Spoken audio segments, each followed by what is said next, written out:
Stories Never Told is a series of videos that highlights the little-known but significant contributions of alumni, administrators, and staff at historically black colleges and universities to provide a well-prepared science, technology, engineering, and math workforce. Today we spotlight Jesse Russell, whose innovations in digital signal processing led to the modern cell phone that changed the world. Okay, I posted this video February the 19th, and I got a comment on it the other day from a young lady, I presume, and it prompted me to think about something. Of course, on this video, there's the typical trolling, negative, ignorant, racist commentary that show up on all videos that deal with black people. And we're going to talk about that. For example, you have this guy here, Van Allen, whatever his name is. Post is hidden because you blocked the author. Now, this is a video about the man responsible for the modern digital cell phone, a man by the name of Jesse Russell. So, the cell phone has revolutionized how we connect to our world. It has created a paradigm shift in how society communicates. Where does this come from? Cell phones have become indispensable for businesses, families, and individuals. Its usage has gone up from 34 million to over 204 million in the last 10 years. Few of us can imagine life without our cell phone. But all of this would not have happened without the remarkable advances in wireless technology made by pioneers such as Jesse Russell, an internationally known inventor who graduated from Tennessee State. An international known inventor who graduated from Tennessee State. The only reason anyone has a problem with this without the remarkable advances in wireless technology is because he's black. That's the problem. So we have idiots like this guy. Go back to Africa, you fucking coons. You are now free parasites. Go and build your great civilization there. Nobody wants you or miss you. Boo-hoo. And he's got 4 fellow idiots giving him a thumbs up. And as usual, there's a number of these sad idiots. And I say sad because truly, they are very sad, miserable, lonely, and unhappy people. But this is the comment that inspired me. Rakesha Dalton. First, I would like to say thank you for sharing this information. It is always nice to give credit where credit is due. Secondly, I would like to know, why is it that some white Americans are so angry and disgruntled about every little thing a brown man does? From day one, they have made life hard for the brown man. I don't know why she's saying brown rather than black, but whatever. To succeed by stealing and taking everything. Their action says a lot about who they truly are. Such a shame. She asked a question. A legitimate question.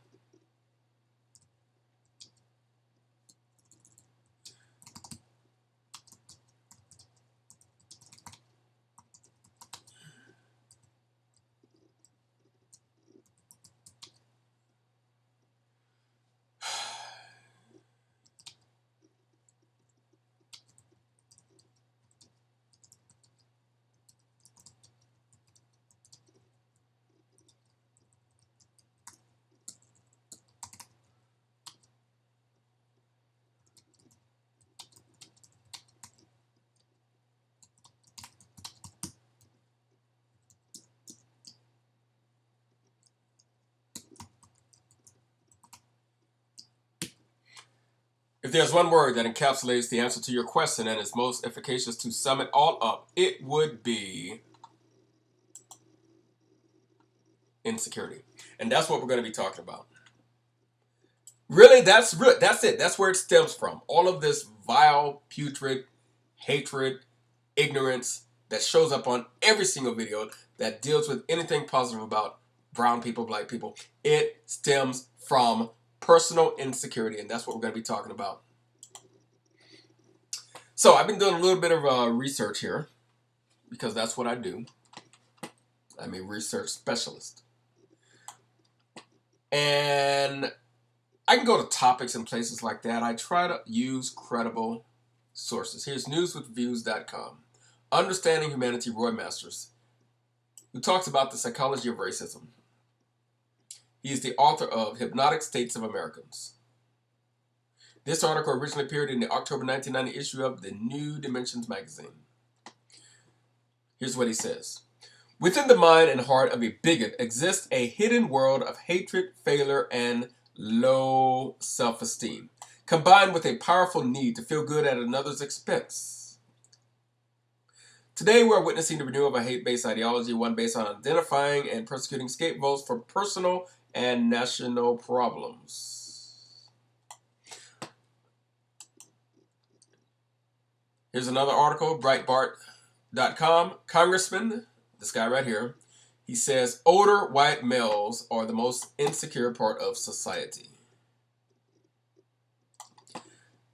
Virginia Representative Jim Moran has taken PC pop psychology to its logical extremes by claiming that older white guys are the most insecure part of American society. Excuse me, of American society.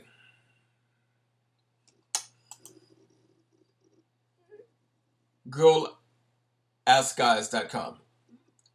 This young lady here writes an article, White Guy Insecurity. Recently, my boyfriend and I somehow waded into awkward conversation territory when the subject of our past hookups came up. He bluntly asked me if I'd ever slept with a black guy. I told him yes. He got very quiet and then asked me, more than one? I said, yeah, so? I could tell it really bothered him, even though we just got done talking about his brief thing for Asian girls. It's really not a big deal. But I was a little surprised about how much this information seemed to bother him. I'm guessing it might be a dick size issue. That's what she says. And then we have this one. Another white woman responds, oh yes, I've never slept with one, but I've hooked up with or dated quite a few. And some white guys really give me heat for it. I thought maybe it was because they were insecure of any guy I might have dated in the past. But nope, it was only the black guys. I even had one say, well, I'd still date you because you haven't actually slept with one yet. If you slept with one, it would be a deal breaker. And she says, I've run into so many white guys like this. I have no idea what it is, but since it's only black guys and sex, I imagine it's definitely an insecurity. We want to look at something else, and it goes back to this whole thing about insecurity. Now, people can make comments all they want about black people being insecure, but they can never do what I'm doing. I'm providing credible, quantifiable, verifiable, incontrovertible, factual data and evidence from numerous sources. I could do this all day long. There's a plethora of evidence that all points to the same thing.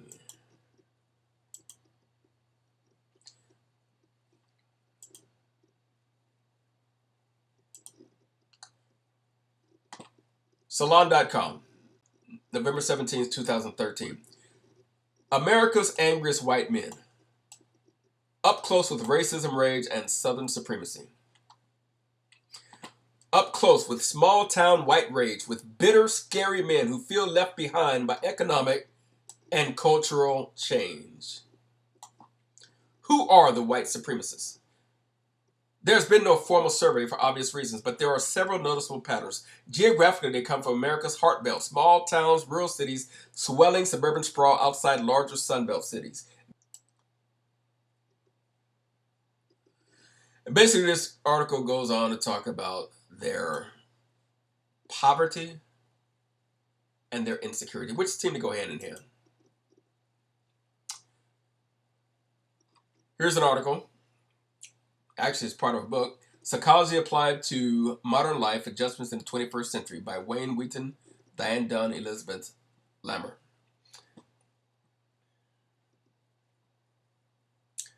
Ethnicity, gender, and self-esteem. Because prejudice and discrimination are still pervasive in the United States, people commonly assume that members of minority groups have lower self-esteem than members of the majority group. Research both supports and contradicts this assumption. On the one hand, the self-esteem of Asians, Hispanics, and Native Americans is lower than that of whites, although the differences are small. That's Swinge and Crocker, 2002. On the other hand, the self-esteem of blacks is higher than that of whites. Gray Little and Halfdahl, 2000. Twinich and Crocker, 2002. They're citing the sources. Adding gender to the mix complicates the picture even more. White males have higher self-esteem than white females, but minority males have lower self-esteem than minority females. That's Swinge and Crocker, 2002. Thus, ethnicity and gender interact in complex ways in self-esteem. Okay, we'll go to another article. That's U.S. News and World Health. U.S. News and Health and World Report Health. That's at health.usnews.com. Self-esteem levels vary by age, race, study finds. And contrary to popular belief, self-esteem in males and females is about the same during teens. Although Hispanics tend to have lower self-esteem than blacks or whites in teen years, by age 30, their self-esteem has increased to the point that they have higher self-esteem than whites, a new study suggests. And in both adolescence and young adulthood, blacks have higher self-esteem than whites. By age 30, whites trailed behind both Hispanics and blacks in terms of self-esteem, according to the report published online July 4th in the Journal of Personality and Social Psychology.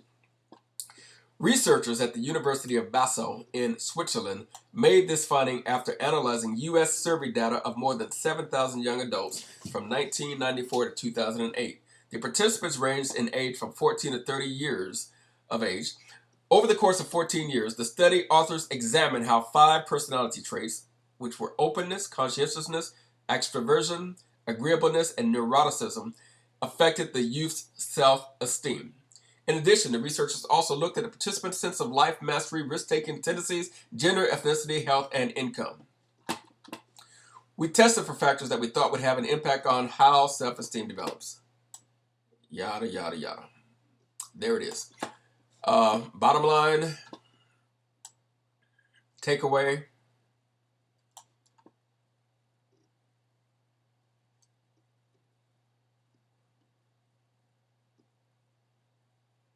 In both adolescence and young adulthood, blacks have higher self-esteem than whites. By age 30, whites trailed behind both Hispanics and blacks in terms of self-esteem. We're addressing the issue of this racism and where it stems from. This is corroboration of facts and evidence. Does race affect self-esteem?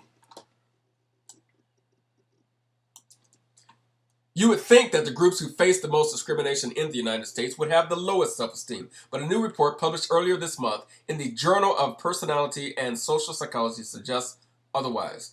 According to researchers at Switzerland's University of Basel, whites trail both African Americans and Latinos in self-esteem by age 30, citing the same source. The researchers arrived at this finding by analyzing surveys of 7,000 Americans between the age of 14 and 30 taken from 1994 to 2008. African Americans experience greater self-esteem than whites as both teens and young adults. In contrast, Latinos have lower self-esteem than whites and blacks as teens, but as adults, they report higher self-esteem than whites. But not blacks, obviously. Here's another source. Government source.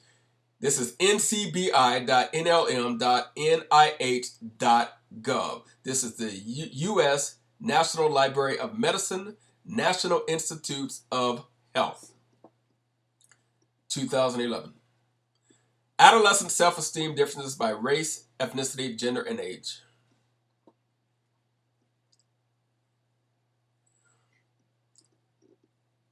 Large-scale representative surveys of 8th, 10th, and 12th grade students in the United States show high self-esteem scores for all groups. African American students scored the highest. Whites scored slightly higher than Hispanics, and Asian Americans scored the lowest. Males score slightly higher than females. Multivariate groups for grades and college plans actually heighten those race, ethnic, gender differences. A truncated scoring method designed to counter race, ethnic differences in extreme response style reduced but did not eliminate the subgroup differences. Age difference in self-esteem are modest, with 12th graders reporting the highest scores. The findings are highly consistent across 18 annual surveys from 1991 through 2008, and self-esteem scores show little overall change during that period.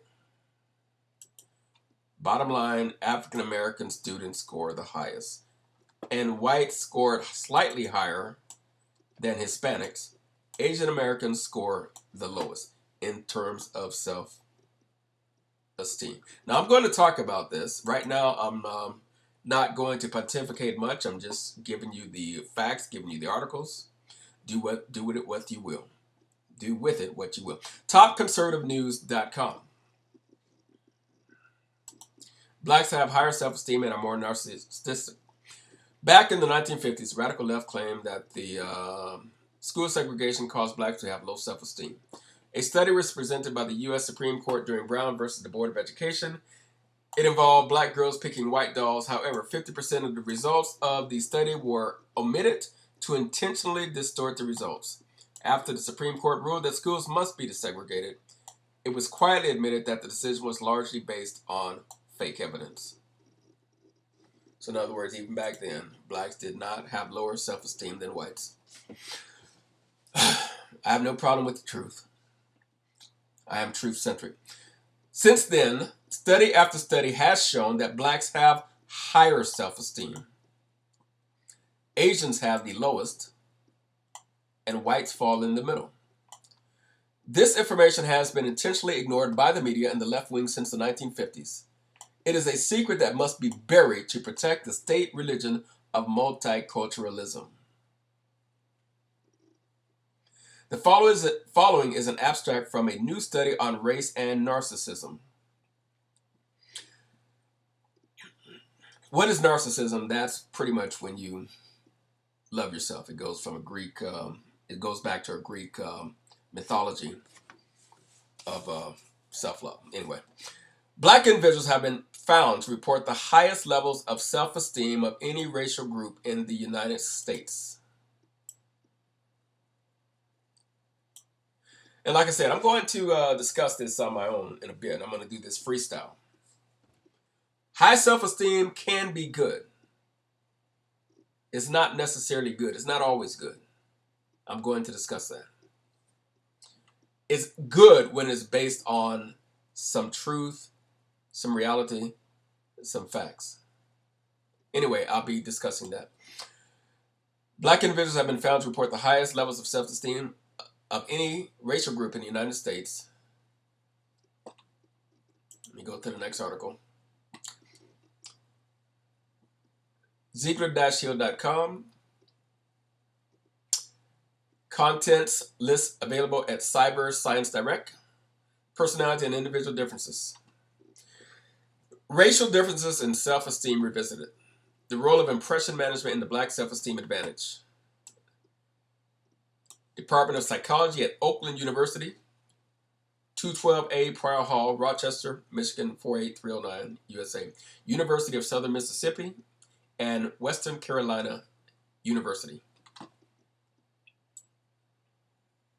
It is important to note, however, that not all stigmatized groups report low levels of self-esteem. One of the most notable exceptions to this pattern is that of black individuals, i.e. African Americans of sub-Saharan biological ancestry, consistently report higher levels of self-esteem than white individuals, i.e. non-Hispanic Caucasians of European heritage, despite their stigmatized status in the United States. See Gray Little and Hofdahl, 2000, or Twenge and Crocker, 2002. They're citing the same sources again for meta-analysis concerning this issue.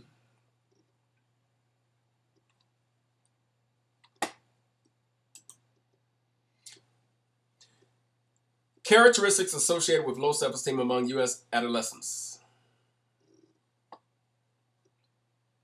This is Auden C. McClure, MD, MPH, Susan E. Tonsky, MD, John Kingsbury, BA, Meg Gerard, PhD, and James D. Sargent, MD. I'm going to jump right to this. Conclusions.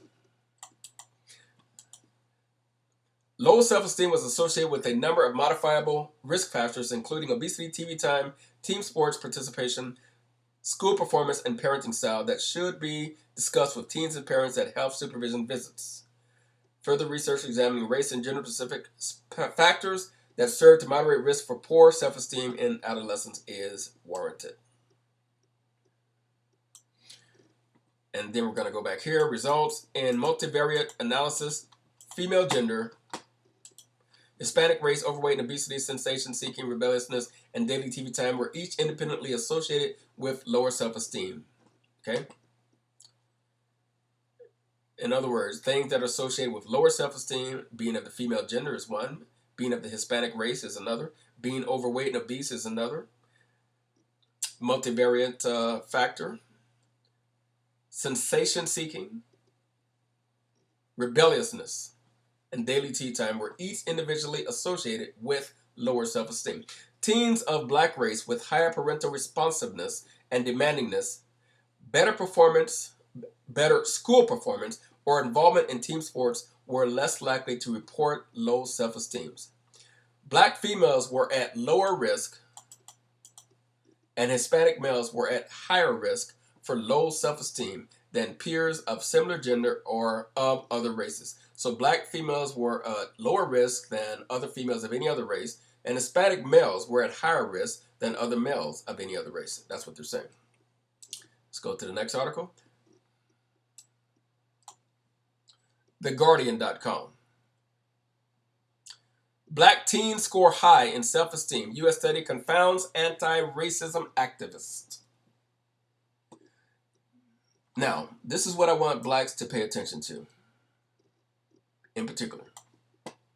And that's why I say, your high self-esteem must have a foundation, and that's what I want to discuss. The poor academic and economic achievement of black people is often blamed on low self-esteem, the result of discrimination from birth and endless negative stereotypes. And I've heard black people say this myself. Because of racism, because of slavery, you have low self-esteem, and that's why you don't perform well. The fact of the matter is, and I say this to you underachieving blacks who are underachieving economically, socially, politically, and financially, you actually have much higher self-esteem than whites do. So you cannot use that as an excuse or a cop-out. Now, you were probably with me all the way until this point. Now that I start to critically analyze and address the issue, I'm going to lose some fans right now, and I know that. Because now I'm going to be critical, constructive criticism. You cannot use that as an excuse.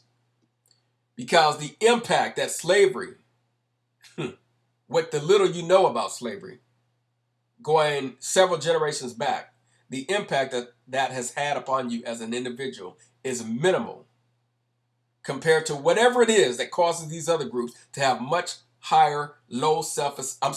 much lower self-esteem and much higher levels of lack of self-esteem than you do. You can't use that as an excuse. But the most definitive study on the subject now contradicts this belief about blacks having low self-esteem resulting from discrimination from birth and endless negative stereotypes. The most definitive study on the subject now contradicts this belief. Black teenagers do not have lower self-esteem than whites, but higher. So what I want to address is, in spite of having higher self-esteem, you are performing at a lower level. Stop blaming it on something that's not factual. And I believe I know what the cause and the problem is. And I will address that. Because see, when you externalize the problem and take the onus of responsibility from where it belongs, which is squarely on your own shoulders, you become a victim who has no control over your future because you're saying you cannot help the way you are because you have this low self-esteem. Somebody told you that, but it's not true. It's not true. You might have low self-esteem, and I think many African Americans do, but it is your low self-esteem is higher than the self-esteem of blacks, whites, and Asians, even though it's low. Theirs is even lower.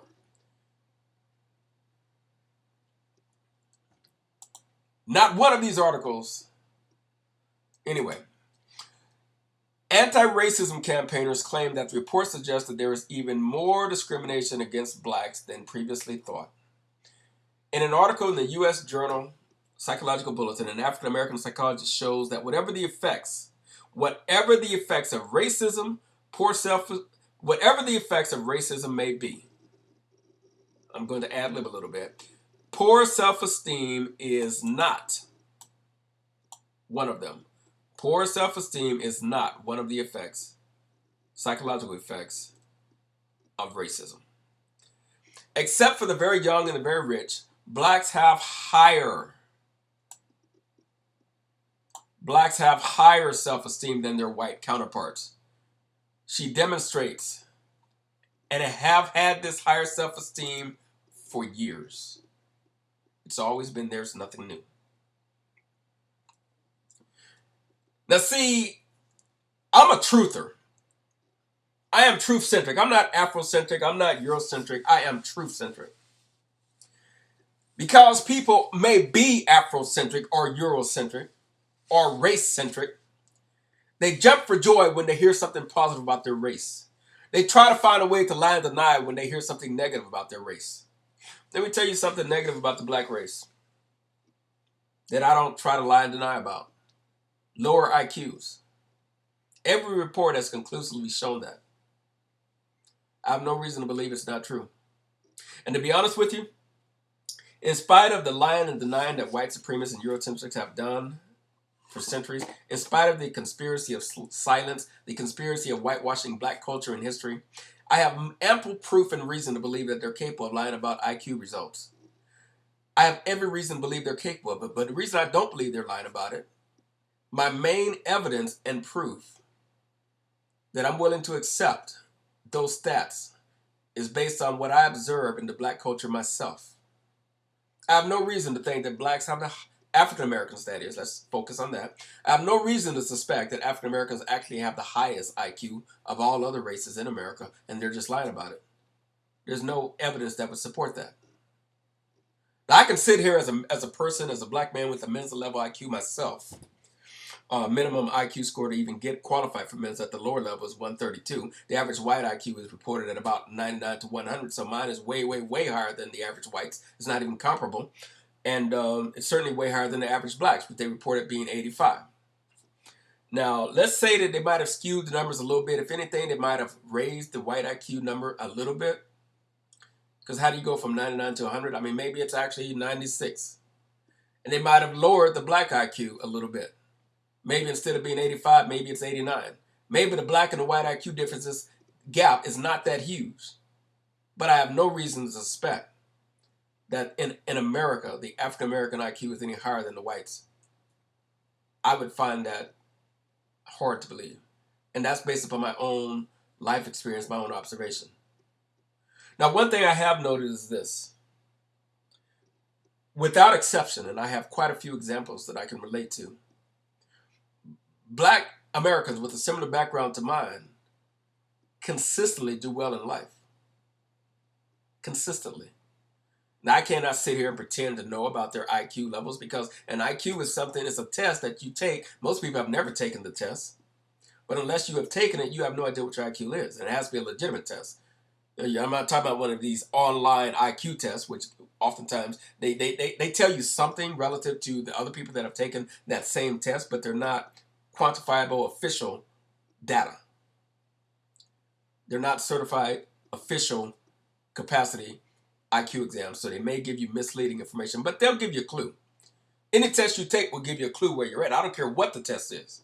I don't care what the test is. If you cannot pass the test and other people get 100 on the test, there's no way that you're going to convince me that you are better than that person that got 100 on a test that's relative to something that you are testing on. I don't care what it is.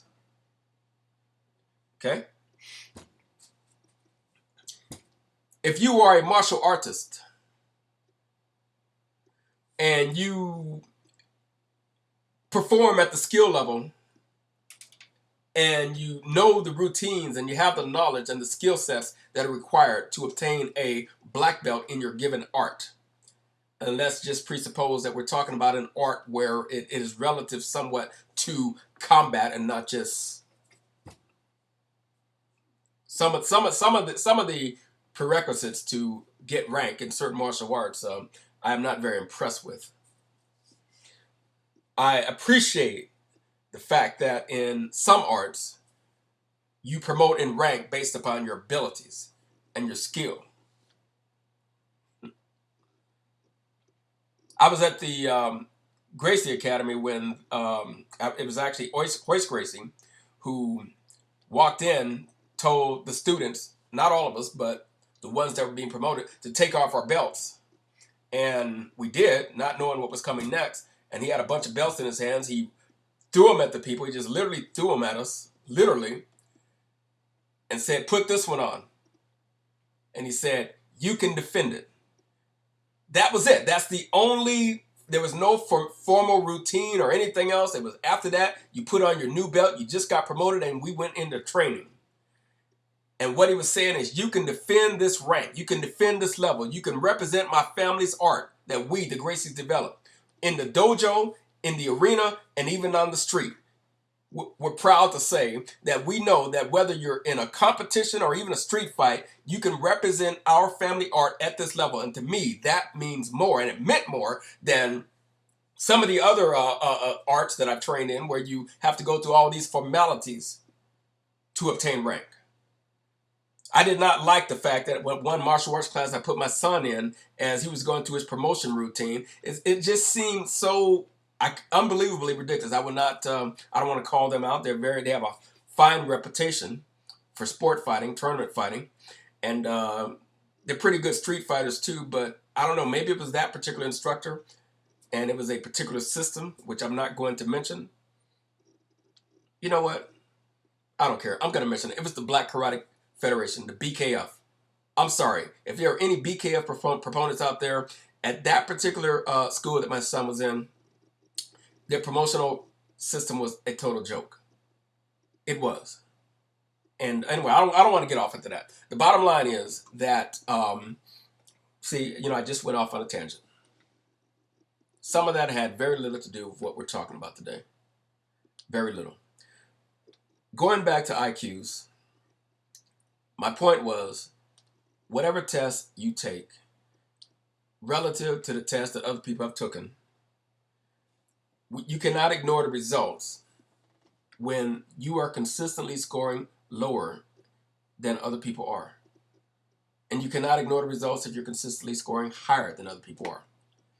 So you have to accept the results. Then we have to analyze what those results actually mean. And that's why I referenced the way that some martial arts schools promote based on your actual ability. Like the Gracies say, you can defend it. That means you have obtained that level of skill and ability and knowledge to defend this level of rank. And it'd be great if every person that earned a PhD could literally defend their PhD, but a lot of them cannot. I know this for a fact. If every MBA could defend that MBA and say that I am a representative of Harvard University or UCLA or Cambridge or wherever it might be that we came from, I can defend the fact that I have an AA, that I have a BA in history, in this or in that. But they get their asses kicked all the time. And sometimes by novices, even in the very thing they're supposed to be experts in.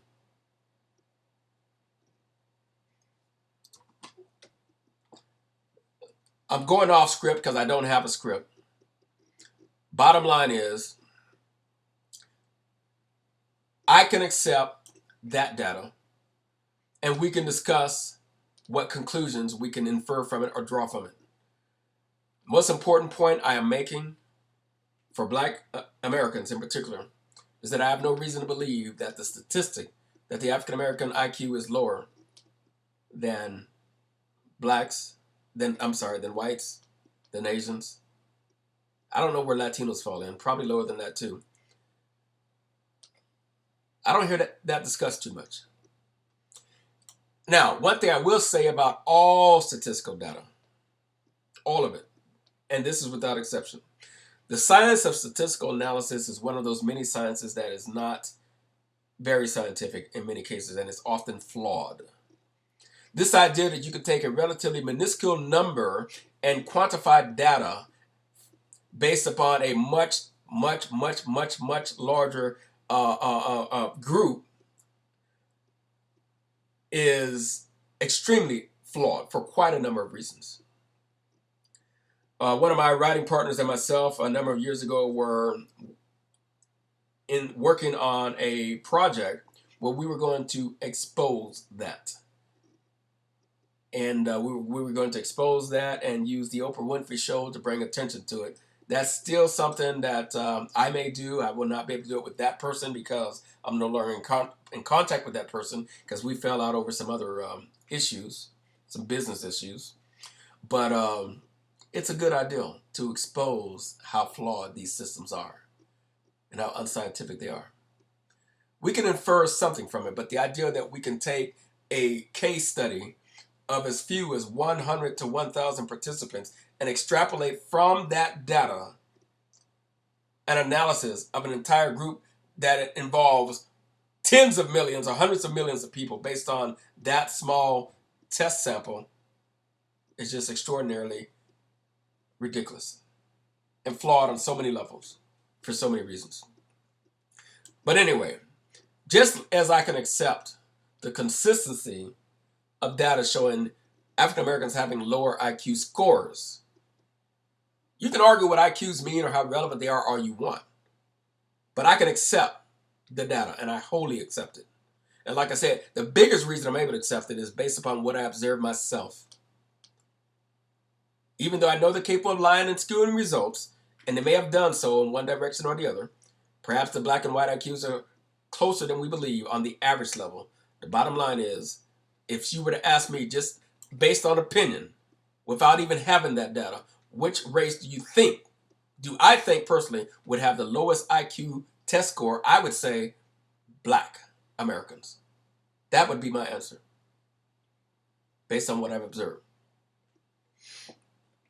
And what I was going to allude to earlier is that my life experience has been that African Americans with a similar background to myself, we consistently do much better, generally speaking, than the average white.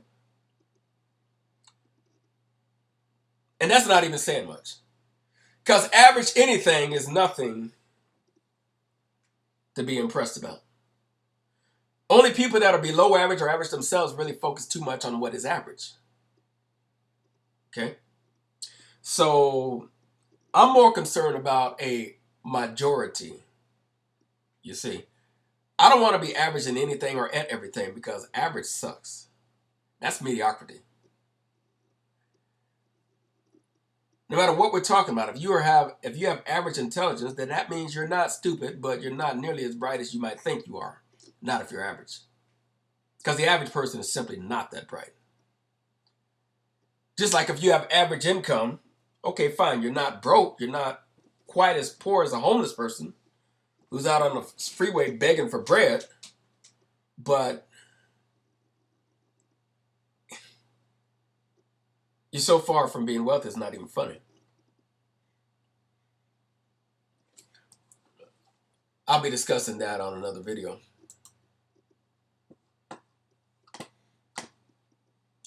Average incomes, even in a wealthy nation like America, average personal incomes are in the high 20s or the low 30s. We're talking about thousands per year. And that's average. So a lot of people are way below that. Okay, here's another article.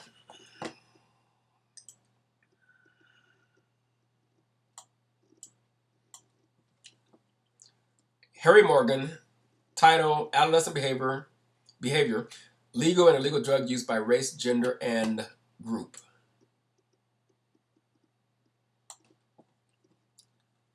I don't know why I pulled this article up, but I might as well read it since I'm doing this on the fly. Legal and illegal drug use by race, gender, and group. What I like to do on my channel is to dispel stereotypes that are not rooted in facts, and I like to do it by showing the sources that totally contradict the stereotypes that are not true. Abstract. I'll just read this part. The results also suggest that whites more than blacks and boys more than girls use tobacco, but that white girls are more likely to be alcohol users. White girls are more likely to be alcohol users. That's surprising. For illegal drugs, white boys and white girls appear to be at greater risk than black boys and girls. Oh, this is why I pulled this article up. In addition, black boys reported the highest self-esteem, and white girls reported the lowest. Self-esteem reports were supported by the results from a question about thoughts of suicide, where black boys reported the lowest and white girls reported the highest frequency of suicidal ideation. Now, you can tell just by the appearance of this document that it's dated. Just look at it. This was done on a typewriter. Some of you don't even know what a typewriter is. Typewriters are obsolete. We use computers these days. That's how old this is. But the reason I'm using it is because, as indicated earlier, the data has not changed. Even when they said that not only do blacks have higher self-esteem, but they always have. Where's that at? So it's nothing new. And article after article, research report after research report consistently reports the very same conclusions. TheGuardian.com. Black teens score high in self-esteem. U.S. study confounds anti-racism activists. I read this before, but the poor academic and economic achievement of black people is often blamed on low self-esteem. Now, is there poor academic and economic achievement of black people? Yes, there is. But we have to be sure that we are careful when we talk about that. One of my videos, basically, it talks about the fact